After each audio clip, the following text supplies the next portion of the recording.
Hey, watch the first video linked in the description where I lost my mind because Wargaming were talking about light tanks, and subscribe for more. Ladies and gentlemen, I'm very good at water tanks, so I'm going to analyze this medium tanks made easy or tank coach medium tanks guide from Wargaming and see just how good it is, just what I can add. Do I think it's a good video? Do I think it's a bad video? Am I going to lose my mind after they say some dumbass shit? I don't know, but it's going to be interesting. Let's dive in. Hold on, did that include random items? Failed to mention that the random items also include random items. Alright, tell me about medium tanks. I'm your instructor, and this is Season 2 of Tank Coach. Here, you will learn all about vehicle types and their roles. Today, we'll talk about the most versatile warriors in the game. This episode is about medium tanks. They are typically vehicles with a reasonable balance of maneuverability, firepower, and protection. They're a good choice for a player who has already learned the heavy tank gameplay and now wants something more dynamic. I'd say that's merit to that. I think new players should stick around mid-tier, sort of 5 to 7, and play primarily heavy tanks, because playing heavy tanks means that you don't get into trouble nearly as easily, whereas playing mediums or lights, you can overextend yourself a great deal, which is fine if you are actively trying to learn from that, right? But a lot of people, when they get into the game, they're so overwhelmed by the amount of information that I feel like it's kind of like trying to drain the ocean with a bath plug.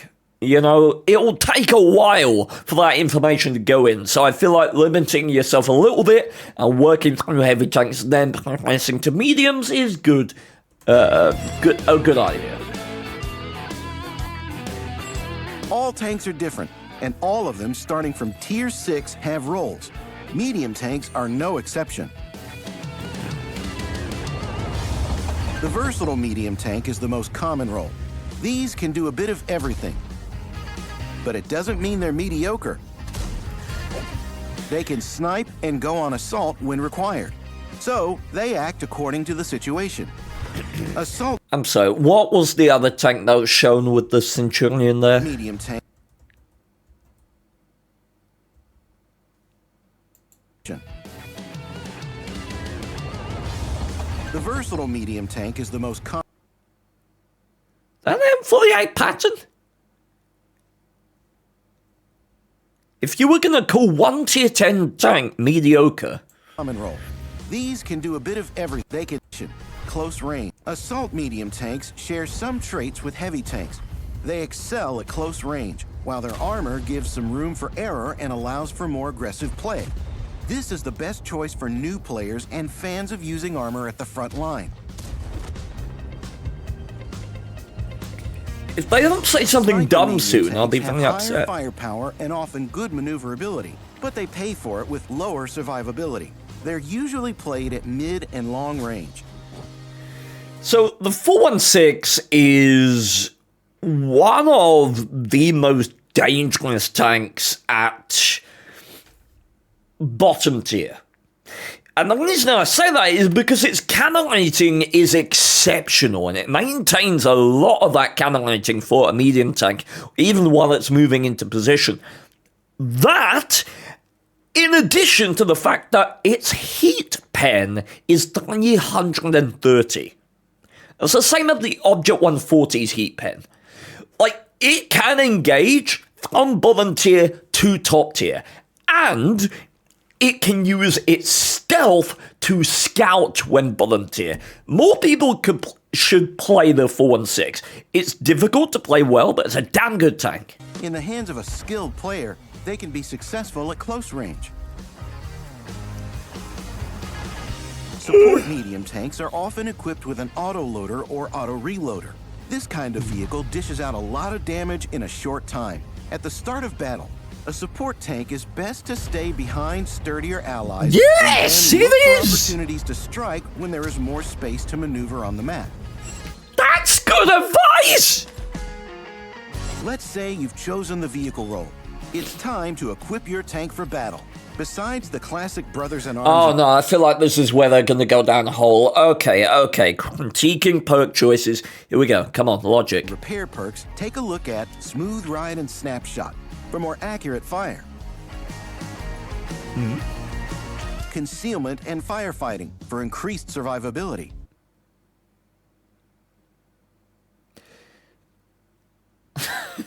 Concealment for survivability. That's a new one. But there are very few game states and situations, playstyles, tanks, on which you want repairs and concealment. And with the limited perk choices nowadays, that number is even smaller. I also can't help but notice that I trained Canon every crew member except the commander, which means that it's only at 75%. Even odder is the fact that they seemingly have prioritized practicality and coordination above maxing out camo, and they've included emergency. None of these are atrocious skills, but given that you've trained Canon 3 other crew members, you might as well put it on this guy instead of, what would I swap out? Probably practicality. Recon and situational awareness for better view range. Good. There are many other useful perks that will help you become more effective. Train them and experiment. Don't A experiment with all of them. turbocharger will make you faster. Okay, turbo, fair for medium tanks. Some of them, particularly the heavier ones, can benefit from a turbo. Things like the Centurion Axe in a odd setup, maybe. Things like the, I was going to say the T-41, but that's not a medium tank anymore. Put it into a special mobility slot.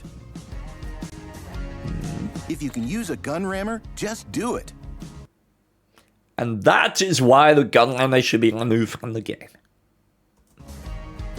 A vertical stabilizer is desirable for most medium tanks.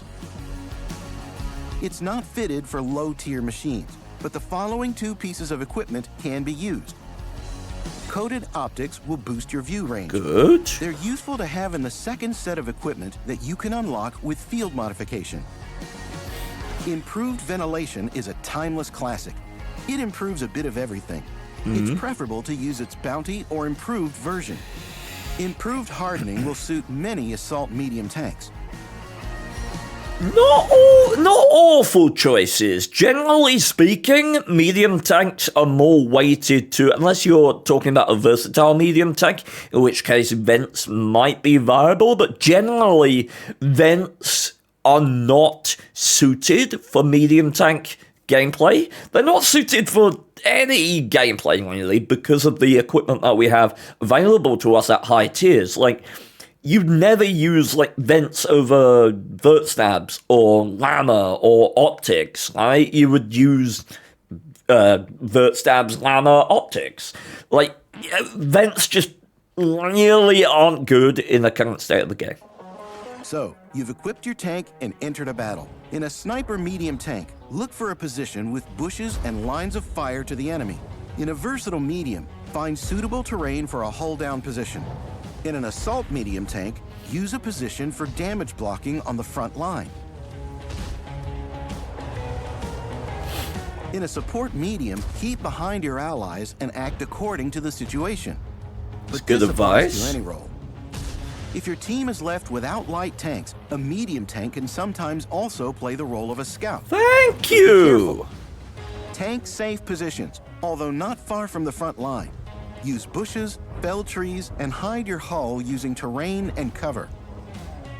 Survive at the start of the battle to have space for maneuver close to the end. It's odd, they say this video is about medium tanks and they're showing the best light tank in the game, scouting. It's Try weird. to attack reloading enemies and break their tracks by shooting Best their light wheels. tank at tier 8.